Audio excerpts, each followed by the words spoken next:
அல்லேலூயா.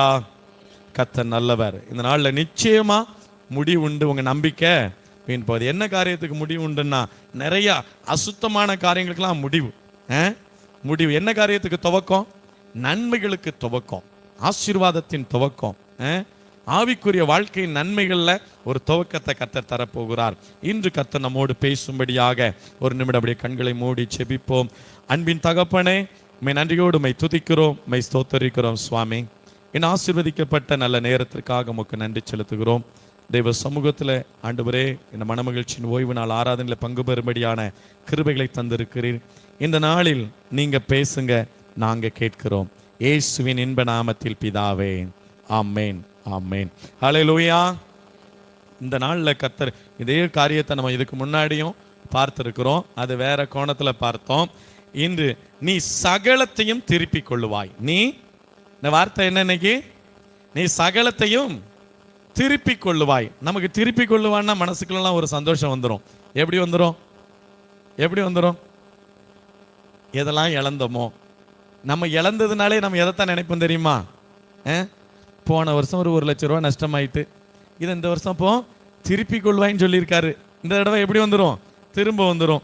போன வருஷம் இவ்வளோ நஷ்டமாயிட்டேன், இந்த வருஷம் இவ்வளோ லாபமாக மாறும். இதைத்தான் திருப்பிக் கொள்றதுன்னு பார்க்கிறோமே. நம்ம எதை இழந்தோங்கிறத மறந்து போயிடுறோம். உண்மையாக எதை இழந்திருக்கோங்கிறத மறந்து போயிடுறோம். இந்த உலகத்தையே சத்துரு முன்னாடி காண்பிச்சு காண்பிச்சு காண்பிச்சு நம்முடைய இழப்புனால எதைத்தான் நினைக்கும் தெரியுமா? இந்த பொருளாதாரத்தை தான் நினைக்கிறோம். பொருளாதாரத்தை தான் நினைக்கிறோம். நம்முடைய இழப்பு, எதை இழந்தோம், நாம் எதை திருப்பி கொள்ள போகிறோம், அதைத்தான் நம்ம பார்க்க போகிறோம். பாருங்க. ஆனா இந்த வசனம் எதுக்கு சொன்னதுன்னா, தாவீதோடு கர்த்தர் சொன்ன வார்த்தை. தாவீது போய் தெய்வ சமூகத்தில் நிற்கும் பொழுது ரட்டுடுத்தி கேட்கிறாரு. தேவனோட பேசுவதற்காக ஆசாரியன்ட்ட கேட்டு வாங்கி அதை வாங்கி அவர் ரெட்டு உடுத்தி கொண்டு தெய்வ சமூகத்தில் போய் நிற்கும் பொழுது அவர் சொன்ன வார்த்தை தான், நீ சகலவற்றையும் திருப்பிக் கொள்வாய். இது எந்த சிச்சுவேஷன்ல சொன்னது? இதுக்கு முன்னாடி சபையில பேசியிருக்கிறோம். 2 மாதத்துக்கு முன்னாடி தான் பேசியிருப்போம் நினைக்கிறேன். சகலவற்றை திருப்பிக் கொள்ளுவாய் எந்த சூழ்நிலையில சொன்னது? இழந்து, எதெல்லாம் இழந்தான் தாவீது பாருங்க. சிக்லாக்ல நிற்கும் பொழுது, அங்கே அவன் யுத்தத்துக்கு போயிட்டு வரும்போது அவன் குடும்பங்கள் எல்லாம் சிக்லாக்ல விட்டுட்டு போயிருக்கும் பொழுது, அங்கே பாருங்க எதிரிகளின் படைகள் என்ன செஞ்சிட்டு, தாவீதோடு யுத்தத்துக்கு போன ஒவ்வொருடைய மனைவி, பிள்ளைங்க, அவங்களுடைய ஆடு மாடுகள் மிருகங்கள் எல்லாவற்றையும் ஓட்டிட்டு போயிட்டாங்க. அது மாத்திரமல்ல, அவங்க இருந்த இடம் கூடாரங்கள் எல்லாம் என்ன செஞ்சுட்டாங்க? தீயினால எரிச்சு போட்டு போயிட்டாங்க. கொஞ்சம் யோசிச்சு பாருங்க. நான் தான் இப்போ வெளியூர் போயிருக்கேன். போயிட்டு அடுத்த வாரத்தில் வரும் பொழுது வீட்டில் ஒருவரும் இல்லை, எதுவுமே பில்டிங் எதுவுமே இல்லை, நாசப்படுத்தி பாருங்க இருந்த இடத்துக்கு அடையாளமே இல்லாத அளவுக்கு. நான் போறேங்க, அந்த போற வழியில பாருங்க ஒரு புறம்போக்கில் கெட்டின இடம்னு சொல்லி அந்த இடத்துல இடிச்சு போட்டிருக்காங்க. பார்த்துருக்கிறீங்களா? அது எவ்வளோ பார்க்கறதுக்கே நம்ம பொருள் இல்லை, நம்ம கெட்டலை, நமக்கே அவ்வளோ வேதனையா இருக்கு. நம்மளால ஒரு ஷீட்டு, ஒரு அது என்ன விலை எல்லாம் கொடுத்து வாங்குறோமே, எப்படி பரிதாபமாக மடக்கி போட்டிருக்காங்க. அடுத்தவங்களுக்கு இருக்கிறதே இவ்வளோ நமக்கு வேதனைப்படும்னா, நம்ம பொருள், நம்முடைய குடும்பம் இங்கே இல்லை என்று இருக்கும் பொழுது எவ்வளோ கண்ணீரில் நின்றுருப்பாங்க, எவ்வளோ கூக்கரில் இட்டிருப்பாங்க. கூட வந்த அவர்கள் வீரர்கள்லாம் என்ன செஞ்சிட்டாங்க தெரியுமா? இவனால் தாவீதால தான் வந்ததுன்னு சொல்லி அவன் மேலே முறுமுறுத்து அவன் மேலே கல்லெறியணும்னு சொல்லி கூட பிளான் பண்ணிட்டாங்க. அந்த அளவுக்கு தாவீது ஒடுக்கப்பட்ட நேரம், நெருக்கப்பட்ட நேரம், உள்ளத்தில் விசாலங்கள் பெருகி இருக்கிற நேரத்துல தான் அவர் பார்க்கிறார், தாவீது தன்னைத்தான் திடப்படுத்தி கொண்டான் என்று சொல்லி அந்த வசனத்தை பார்ப்போம். 1 சாமுவேலின் புஸ்தகம் 30ஆம் அதிகாரத்துல 6வது வசனம் என்ன சொல்லுகிறது பாருங்க. அதற்கு முன்னதாக 4வது வசனத்தை வாசிக்கோங்க. அப்பொழுது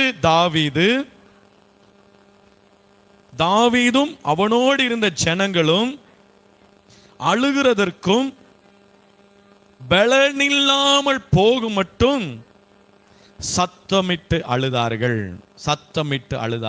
கிட்டத்தட்ட எத்தனை பேர் இருந்தாங்க? அதுல 600 பேர் இருந்தாங்க. எத்தனை பேர் இருந்தாங்க? 600 பேர் இருக்காங்க. 600 பேரும் அழுகிறதற்கு பலன் இல்லாமல் போகும் மட்டும் சத்தமிட்டு அழுதார்கள்.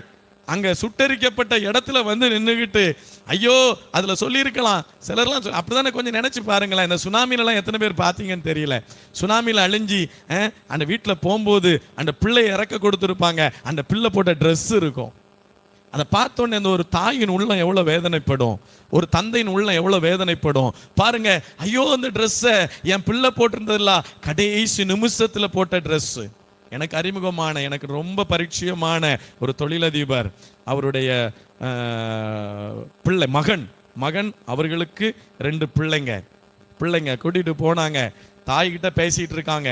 எது கிறிஸ்மஸ் டைம் தானே, கிறிஸ்மஸ்க்கு அவருடைய மனைவி ஊர் எங்கே, கன்னியாகுமரி மாவட்டம். அங்கேருந்து திரும்ப டாட்டா சுமோ காரில் கிளம்பும்போது ஃபோன் பண்ணுறாங்க. அம்மாட்ட பேசிகிட்டே வராங்க. அந்த நாளில் தான் அவருடைய தகப்பனார் இறந்த நாள் கூட வருது. அதனால் இங்கே இருந்தால் கொஞ்சம் கிறிஸ்மஸ் பிள்ளைங்க கொஞ்சம் சந்தோஷப்படணும்னு சொல்லி அங்கே போயிட்டு வரும்பொழுது தாய்கிட்ட அம்மா நான் கிளம்பிட்டேன்னு சொல்லி ஃபோன் வந்திருக்குது. அடுத்தால தாய்கிட்ட பேசிக்கிட்டு வரும்பொழுதே பிள்ளைங்க சொல்லியிருக்கிறாங்க, அப்பா கடலை பார்க்கணுன்னு சொல்லி. கடலை பார்க்கறதுக்கு போனவங்க தான் ஒரு லலை பின்னாடி போயிரு கடலை கிட்ட வர காரை கொண்டு போயிட்டாங்க. பாருங்க அவருடைய நேரங்கள் எப்படி இருக்குது பாருங்க. அதில் போய் அந்த பிள்ளைங்களாம் உள்ளே போயிட்டு அலை 2வது வேகமாக வரும் பொழுது ஓடி இருக்கிறாங்க. மனைவி கரையோரத்தில் நிற்கிறாங்க. 2 பிள்ளைங்க போய் ஓடுறாங்க. இந்த 2 பிள்ளைங்களை தூக்கிட்டு இவர் ஓடுறாரு. அப்போ தான் நினைக்கிறாரு அலை கிட்ட வருது, இப்போமாவது காரை எடுத்துகிட்டு போயிடும்னு காரை விட்டுட்டு காரை எடுத்து ஸ்டார்ட் பண்ணியிருக்கிறாங்க. அந்த நேரத்தில் பூமி அதிர்ச்சியான்னு தெரில, பக்கத்தில் இந்த போஸ்ட் சரிஞ்சு காரில் விழுந்துட்டு அதுக்கப்புறம் பிள்ளையை எடுத்துட்டு தூக்கிட்டு ஓடுறாங்க. மனைவி நின்று கரையில் நின்று பார்த்து கொண்டு இருக்கிறாங்க. கண்களுக்கு முன்பதாக கணவனும் மனைவியும் அடித்து அப்படியே தூக்கிட்டு போய் கடைசியில் ஒரு ரூமில் எங்கேயோ கொண்டு வச்சுருந்த அந்த மனைவி பிழைச்சிக்கிட்டாங்க. 2 பிள்ளைகள், தகப்பன் அந்த இடத்துல இறந்து போனாங்க. எனக்கு ரொம்ப பரிச்சயமானவங்க, ரொம்ப எனக்கு தெரிஞ்சவங்க அந்த பிள்ளைங்களுடைய மனைவி எல்லாருமே தெரிஞ்சவங்க. பாருங்க அப்படிப்பட்ட சூழ்நிலை. அப்போ பாருங்க அந்த மனைவி எப்படி ஒரு கடைசி நேரத்தில் தன் பிள்ளையின் மரணத்தை கூட கண்ணு முன்னாடி பாருங்க. தகப்பன் இறந்ததை நான் அதை தான் நான் பார்க்க முடியும். தகப்பன் இறந்ததை கூட பிள்ளை கொஞ்சம் சகிச்சுக்கிடும். ஏன்னா பிள்ளைக்கு அடுத்தால வாழ்க்கை இருக்குன்னு கொஞ்சம் ஆற்றி தேற்றி போவாங்க. ஆனால் பிள்ளையினுடைய இறப்பை தகப்பன் பார்ப்பதற்கு கொஞ்சம் கடினமாக தான் இருக்கும். உண்மையாக அதுதான் உண்மை, அதுதான் பாசம். கொஞ்சம் யோசிச்சு பாருங்க.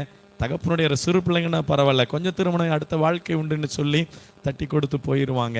அதே போலதான் இந்த தகப்பன் தன் பிள்ளை 2 மனைவி என் கூட வந்த எல்லாரும் இல்லாம போயிட்டாங்கன்னு சொல்லி எப்படி தாங்க ஒவ்வொரு பொருளையும் பார்த்து அழ ஆரம்பிக்காங்க. ஒவ்வொரு வீடுகளும் இது ஏன் கூடாரம்லான்னு இப்படி ஒன்றொன்றாய் பார்த்து கோஷமிட்டு அழுறாங்க. இப்பொழுதுதான் இந்த தாவீதால தான் ஐயா நம்ம போனோம்னு சொல்லி தாவீதுக்கு விரோதமா எழும்பிட்டாங்க. இப்பொழுது நாம என்ன செஞ்சிருப்போம்?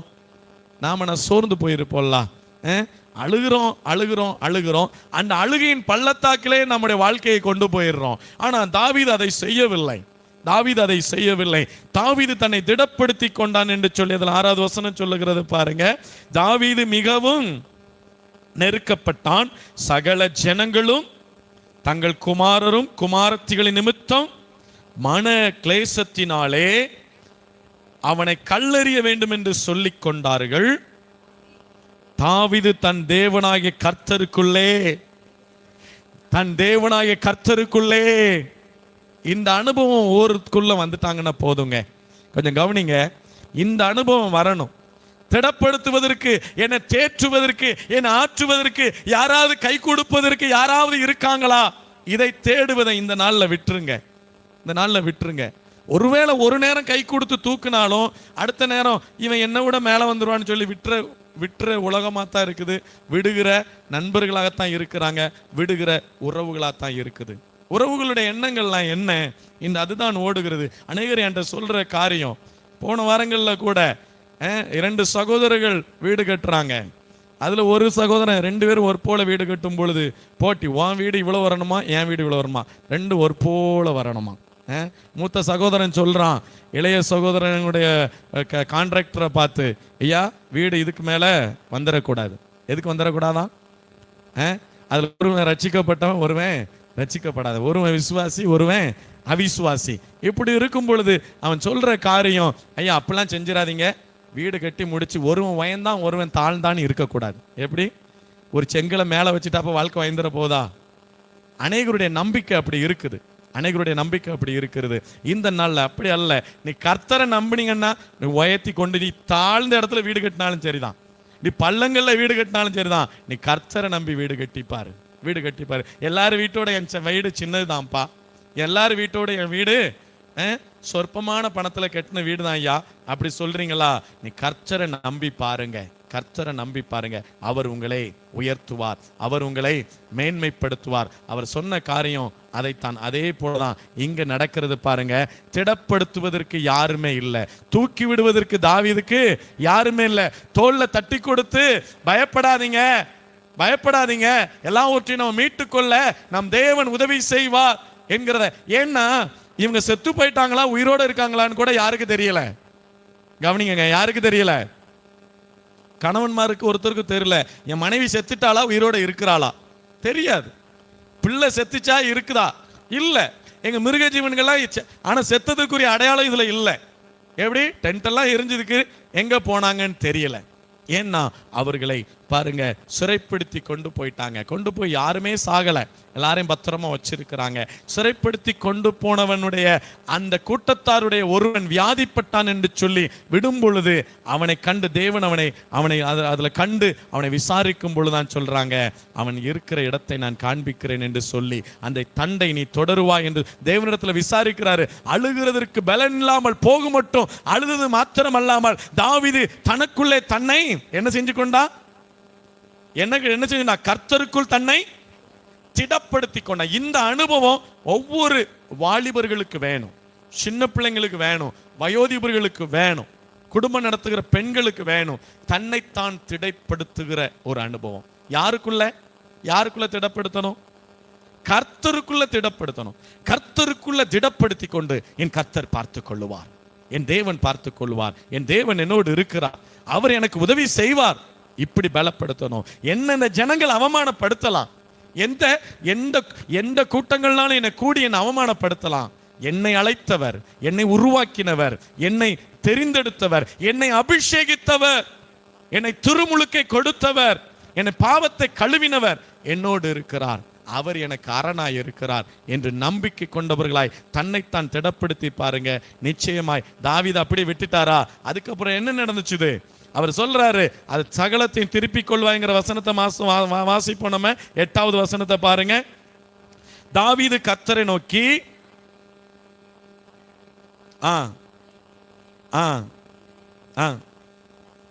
அதற்கு அவர், அதை பின்தொடர், அதை நீ பிடித்து சகலத்தையும் திருப்பிக் கொள்ளுவாய். ஹல்லேலூயா, ஹல்லேலூயா. சகலத்தை என்ன செய்வோம்? அப்ப நம்ம திருப்பிக் கொள்ளுவோம், நிச்சயமாய் திருப்பிக் கொள்வோம். இன்றைக்கு நீங்க எதை இழந்தீங்க, எதை திருப்பிக் கொள்ள போறீங்க? தாவீது அன்னைக்கு இழந்தது தெரியும், மனைவி, பிள்ளை. நம்ம அப்படிலாம் யாரையும் நம்மளை சூறையாடிட்டு போகல, நாமளாதான் இலக்க கொடுத்துருக்கோம். நாம தான் இன்னைக்கு நம்ம ஆசீர்வாதம் குறைச்சலுக்கு யாராவது திடீட்டு போ. தாவீதை மாதிரி நம்மள வீட்டில் யாராவது சூறையாடிட்டு போனாங்களா? இல்ல. நம்மகிட்ட இழப்பு வந்தது எதனால? நஷ்டம் வந்தது எதனால? விசுவாச குறைச்சல்னால. என்னுண்டு? அவனவன் தன் சுய இச்சையினால. சுய இச்சை தான் நமக்கு நஷ்டத்தை கொண்டு வந்திருக்கு, இழப்பை கொண்டு வந்திருக்கு. நாம தாவீதை போல எனக்கு திரும்ப தருவார். இல்ல, இழந்தது அங்க அவன் இழக்கல, அவன் இழக்க கொடுக்கல. அவனை இழக்க வச்சது யாரு?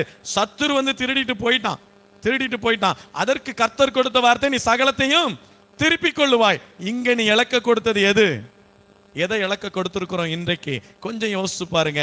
நம்முடைய இச்சையினால் இழுக்கப்பட்டு அவனவன் தன் சுய இச்சையினாலே இழுப்புண்டு சிக்குண்டவனாய் நம்ம இந்த இடத்துல அமர்ந்திருப்போமே. ஆனால் கர்த்தர் பேசுகிற வார்த்தை இதுதான். இன்னைக்கு பிரியமான சகோதரியே, சகோதரனே, நீ எதனால இலக்க கொடுத்திருக்கலாம், அது திரும்ப வருது, திரும்ப வராம போகுது, அதெல்லாம் நீங்க மறந்துருங்க.